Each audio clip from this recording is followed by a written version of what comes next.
What's going on, everybody? Welcome back to another video. This one's going to be a rambling video. If you're familiar with the channel, you know I drop these every now and then where I barely edit and I just speak what's on my mind, and that's going to be this video. I always switch up the camera angles for them, and I've been doing this camera angle for my playoff round recaps, and I kind of like it. I can put my feet up, kick back, something a little different, not drastically different, but I like this camera angle. So anyway, I'm gonna have a bit of an intro. If you want to skip the intro, I put a timestamp down in the description box below for when I start talking about the Portland Trail Blazers. So if you don't want to listen to me talk about what I'm dealing with and the channel and some of the plans for that, then skip ahead to that timestamp. I'm trying to help you out. You can help me out. Hit that like button. Hit that subscribe button as well, and that's what helps out the channel. You can also become a channel member too if you really want to help me out. That's the join button below is what you click for that. So, in this video, we're going to talk about team building philosophies. This is a philosophy session, but first, I'm thinking about trying to drop 2 to 3 videos a day. I'm probably going to try and drop 2 videos a day. I dropped one earlier today, Keegan Murray draft profile. I've kind of refined the process to be able to make those more efficiently, so I already have the graphics done for numerous draft profiles, and I just need to record them and edit them. But I got behind, in case you've been paying attention, or haven't been paying attention. I ended up getting behind, not uploading for about a week there. I've just been dealing with, first, my eye was messed up, then my ears have been messed up, and basically for the last week I can only hear out of one ear, and it's just weird to talk. It doesn't sound right in my head, so I haven't really felt like recording. I've ended up getting behind on some videos I want to do. Eric's also putting together like a Learning the Salary Cap series for you guys to kind of learn a little bit of what we know and make it a little bit streamlined. So there's a chance that you're gonna get 3 uploads in a day. I don't know if that's a good idea on YouTube, but there's a lot that I want to get out, and at this point I think I might just say screw it and try and get everything out and not worry about, you know, uploading too much in a day. Let me know if you think 3 uploads in a day is a little too much, or let me know if you're cool with it. I mean, more content the better, right? I don't want to bury videos before they get watched, so definitely just stay on the lookout for a lot of videos. There's gonna be some days where I upload 3 videos, and most of the time it's gonna be like 3 draft profiles in a row. So let me know what you think about that. But yeah, I've been struggling with just everything in regards to my head. So, you know, I can finally kind of hear out of both ears. So that's why I'm sitting down recording this, and I'm going to try and get ahead on some of these videos. Hopefully you've been enjoying them. With that being said, let's jump into the meat of the, I almost said program, but it's a video. I don't know who I think I am and who I think I'm talking like. Let's just jump into the video. The topic I wanted to talk about is team building philosophies. And it seems like a lot of people have lost their way. And it kind of confuses me because I think what the Portland Trail Blazers need at this point is pretty obvious, right?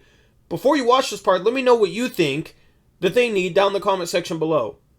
Before and after this video, because maybe I change your mind, maybe not. But a type of player and a type of position.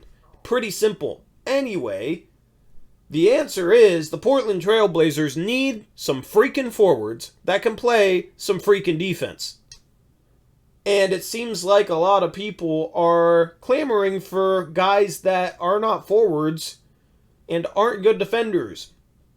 And it's like we forgot what the problems were with the Portland Trail Blazers last year. The problems were a Dame CJ backcourt wasn't the best, and Dame was hurt. And then Ant came in to play for Dame when Dame ended up missing the rest of the season, and Ant and CJ backcourt wasn't good. Next year, you're going to have a Dame and Ant backcourt. It's probably not going to be good defensively. I can be optimistic and hope and have my fingers crossed and all that good stuff, but it's probably not going to be good defensively. The problem is you had Robert Covington at the 4, who, I mean, was just chasing steals and blocks all year long in a contract year. I think there was something to that, and he was out of position and just very inconsistent defensively. I don't think he was that good of a defender last year. The advanced analytics paint him as one, but that's why advanced analytics defensively have some noise, because they're propped up by guys getting high steal and block numbers. But if guys chase those numbers. They'll have good defensive analytics, but their on-court value probably isn't going to be as good defensively because they're going to be making a lot of mistakes, getting out of position, trying to chase plays, and that sort of thing. So Robert Covington wasn't what he was chalked up to be defensively at the 4, and then Norman Powell. I've ranted numerous times about Norman Powell on streams, but that dude's effort this year was very disappointing to me. He just didn't give the effort that I know he can give. He didn't give the effort that he gave when he first got traded to Portland. When he first got traded to Portland, he was a good defender. And I think I said something along the lines of, if this time next year, if we're complaining about Norman Powell's defense, that's how you know it's something wrong with Portland, more so than something wrong with the personnel. And that time next year, he's basically traded that time next year, but, it took less than a year to get frustrated about Norman Powell's defense. A lot of it was just effort-based. He was undersized at the 3, which definitely put him a little bit behind the curve, but then when you're not running back on defense because you're complaining about calls, when you're not battling those bigger players, like I know Norman Powell can, he's a pretty strong guy and has a long wingspan, then you're going to be a bad defender at the 3. So he was bad defensively at the 3, and then Nurkic got better throughout the year, and when he was playing next to better defenders after we traded everybody, he looked better defensively. He just had to try and make up for so many mistakes, and he's not capable of doing that. The only guy that might be capable of doing that in the league is Rudy Gobert and maybe Joel Embiid. But outside of that, Nurk got, I think, too much blame last year. So, traded Norman Powell, traded Robert Covington, 2 holes to fill in the starting lineup. At the starting 3, in the starting 4. We also need to find a backup center, but the main things is we need forwards. The second part of it is we need defensive forwards. We need forwards who are good defenders. That's the type of player we need. So if you put that down in the comment section below earlier, then you're right. Ding, ding, ding. Congrats. You don't win anything, but you're on the right track in terms of thinking about this team because they need defensive forwards. I think it's pretty obvious. We were talking about it at the trade deadline last year that that's going to be the holes they need to fill. Yusuf Nurkic is a free agent center, and that plays into things here. But he can be brought back. He has bird rights, which means that even if we go over the salary cap, we can re-sign him to whatever we want. And we don't have to lose him. We don't have to use the MLE. That's an asset we basically already have if we re-sign him. It doesn't hurt anything else. Which segues me into people that want to shell out a bunch of assets for a center or a guard. But let's just talk about the center position first. There's people that legitimately want to shell out a bunch of assets like the 7th pick or the Milwaukee first and Keon Johnson, maybe a Nasir Little for a Miles Turner type or a DeAndre Ayton type on a max contract, which I don't think DeAndre Ayton's worth a max. And if we do that, Nurkic walks for nothing. So you're basically trading Nurkic, potentially the 7th pick, and potentially more assets for DeAndre Ayton, who's going to make twice as much money. And then we have no assets left over to address our forward positions, which are the positions we have a hole at. Please tell me how that makes any sort of sense. Miles Turner, at best, is a marginal upgrade over Yusuf Nurkic.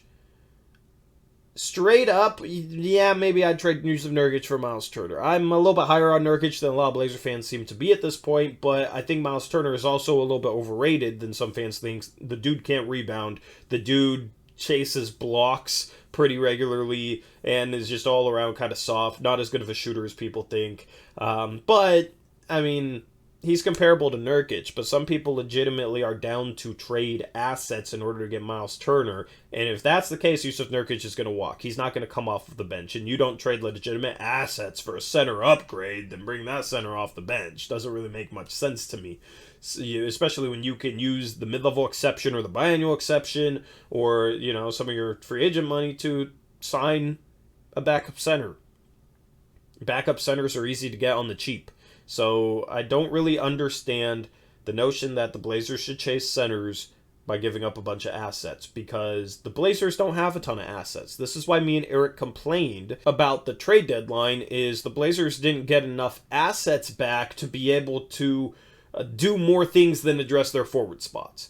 They might have the assets to address the forward spots properly. I've talked about certain ideas, and I might have a video coming up, but, hypothetically, 7 to Indiana for Miles Turner, but Miles Turner goes to Toronto, and we get OG Anunoby for the TPE, and then, or maybe we have to throw Bledsoe in to match, so we keep the trade exception, and then you do the 2025 Milwaukee first, Keon Johnson, 36, maybe a future second, and hope that's good enough for Jeremy Grant. And then you're sitting there with Dame, Anthony Simons, OG Anunoby to be our on-ball defender, Jeremy Grant, who's a better off-ball defender, and then Yusuf Nurkic. And both OG Anunoby and Jeremy Grant can do things offensively as well, and can be two-way players if they're playing to their capabilities. So that's the type of team the Blazers need to build. But if we do those two trades for those two forward spots, we don't have anything left over. We don't have our future picks. We wouldn't have a single future pick. Our pick this year would be gone.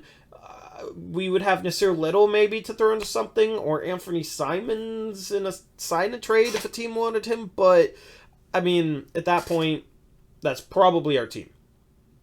If you sell out for a center, you probably don't have the capabilities to get two solid starting forwards. You're probably going to have to start Nas at one of the forward positions, and then, maybe you have assets left over to get a Jeremy Grant. But I don't want to settle for starting Nas just to upgrade Nurkic at the center position. Because Nurkic is part of the acquisition cost. If you bring in a starting center, he walks. Okay? Sure, you're not including him in the trade, but you might as well be. And then when let me just talk about DeAndre Ayton for a second, kind of circling back here to DA. That dude's not worth a max contract. He absolutely is not worth a max contract. I would much rather pay Yusuf Nurkic $15 million a year than DeAndre Ayton $30 million a year. I mean, I don't really understand the love for DeAndre Ayton. I think a lot of fans have also overrated him. It's with the center position, it's like the grass is always greener at this point, where fans want these upgrades, and maybe they might be better than Nurkic, but I see a lot of fans underselling some of the struggles these guys have on the court. I mean, DeAndre Ayton completely disappeared in the playoffs. He doesn't create his own shot whatsoever. He doesn't pass for others. Like, he can rebound, and he's a lob target, but we don't really throw a ton of lobs. He's a rebounder, lob target, defensive guy that can switch out onto some forwards and play defense on the perimeter as well. That guy's worth a max contract? I mean, Nurkic can defend the rim. Maybe not quite as well as DeAndre Ayton, but he can defend the rim. He's certainly a better passer. He's probably a better rebounder as well. He's a little bit worse defending out on the perimeter. But we're basically, I don't know. I think Ayton's a little better player because he's a better defender, and that's what matters most with a big man. But not at the point where I'd shell out a max for him. And then that's the thing is, you're losing Nurkic, that's part of the acquisition cost. You're paying Ayton a max, which makes him not that good of a value. And then you're shelling out, people have said that they would trade a top 4 pick or we have the 7th pick now. They would trade that for DeAndre Ayton to max him over Nurkic. And it baffles me because I think 2 years from now, those same people would be saying that DeAndre Ayton is a bad contract, just like they were saying about Norman Powell. Just like they were saying about CJ McCollum. I mean, CJ's not a star. He was being paid a max, but he at least plays like a star when he's the lead guard. He goes to New Orleans, averages like 25 and 5. DeAndre Ayton is not a star, and you want to pay him a max. I don't really see the upside with him either. Some people will say he's young. I don't really see the upside with him either. I don't understand DeAndre Ayton. But let's segue into the other freaking type of player that people want, which is a shooting guard that doesn't play good defense. What? I'm lost for words why people want Bradley Beal or Zach LaVine on this team. Because, A, you're going to have to give up legitimate assets for it. Yeah, I guess if you can sign and trade Anthony Simons straight up for Zach LaVine, that's cool, but Anthony Simons is young and still getting better.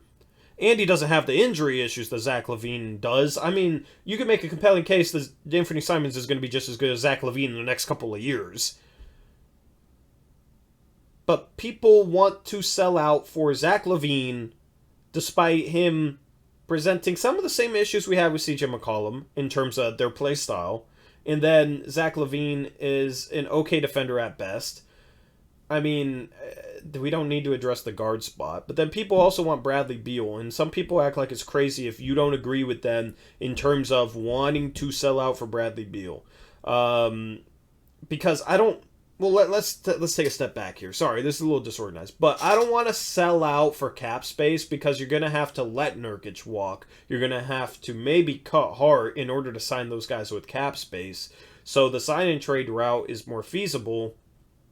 I mean, yes, if Bradley Beal is going to leave, Washington would probably take an Anthony Simons, but does that get us closer to contention? Bradley Beal shot 30% from 3 last year and also has had injury issues. And Bradley Beal is actually a bad defender. I have more confidence in Anthony Simons becoming as good as Bradley Beal in the next year or two than Zach LaVine. Like, I'm a little higher on Zach LaVine than Beal, but both guys are mediocre at best defenders. Bradley Beal's bad. Bradley Beal shot 30% from 3 last year. His 3-point shot has basically declined for the past 6 seasons. Both of them have injury issues. And they're supposed to be our big targets. Just roll it forward with Anthony Simons. We already have Anthony Simons. We know Anthony Simons is cool with being here. Bradley Beal and Zach LaVine aren't realistic targets. Since when has Portland ever even signed a free agent of that caliber to come to Portland? We got excited about Andre freaking Miller, and we got excited about Hedo Turkoglu, and it turned out, after he said he wanted to come here, he didn't actually want to come here. So we're going to chase Zach LaVine and Bradley Beal? That is going to be the solution to our problems? It drives me crazy, man. We need to go after good defensive forwards. Plain and simple. Some people want John Collins, which we've been tied to, but I told you guys in a previous video, in the Zach LaVine video that I did, that we're going to be tied to literally everyone, and we've been tied to what seems like literally everyone at this point. I told you guys this was coming, so hopefully you watched that video and you were prepared.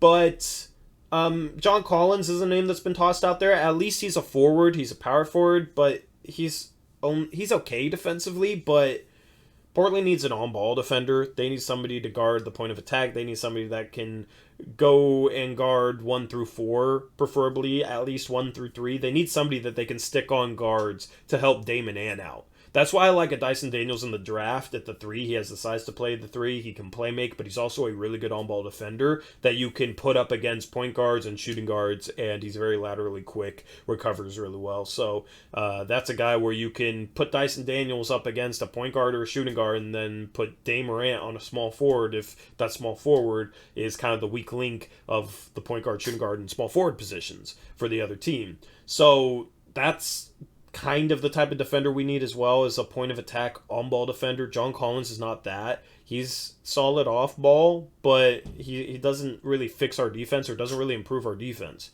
Yeah, we could get John Collins, big name. Yeah, it'd be great offensively, but we've tried the all-offense route, and it doesn't work in the playoffs. We need to be a better defensive team. John Collins doesn't fix anything defensively. So I don't want to sit here and shell out a bunch of assets, like the trade that's tossed out is 7 and Eric Bledsoe, and I think something else was in it, maybe the Milwaukee first for John Collins at 16. Yeah, you might be able to get Tar Eason at 16. I don't see John Collins helping us out defensively, and I'm not for moves that don't help the team get better. The offense is already going to be really good in my opinion, so adding a guy like a John Collins offensively, yes, it's a splashy acquisition and it's a big name, and that seems to be what people really care about, is just getting big names. But I mean, is he really going to make us that much better offensively when we're already probably going to be elite? We'll probably still be elite. So I don't see him having that much of an impact on our offense, and you're not bringing him in for defensive purposes, so what are you bringing him in the first place for? Like, people need to get past just wanting splashy big-name signings or big-name trade acquisitions and look at fit, look at what the team needs, and look for players that address those team needs. Because I'm tired of the names that people are saying they want right now. So that's my ramble video. Let me know what you think down in the comment section below. I think it's pretty obvious. And you guys will know if I'm happy or not about a move, because I just want moves for forwards that help us improve our defense. It's so simple. Maybe, making it happen might not be simple, but what we need is very simple. So if we go out and make a overpay for a forward that doesn't help our defense, I'm going to be pissed. If we go out and go shell out a bunch of assets for a center or a guard, like a Malcolm Brogdon and Miles Turner package, I'm going to be pissed. If we overpay, even for a forward that helps us out defensively, say we trade the 7th pick for Jeremy Grant, I'm also going to be pissed. There's different reasons that I'll get into if that happens. We've got into it on stream before, so definitely go subscribe to our second channel, our streaming channel. We're streaming Mondays and Thursdays right now if you want a little bit more insight on why we would be mad if we traded Jeremy Grant for 7.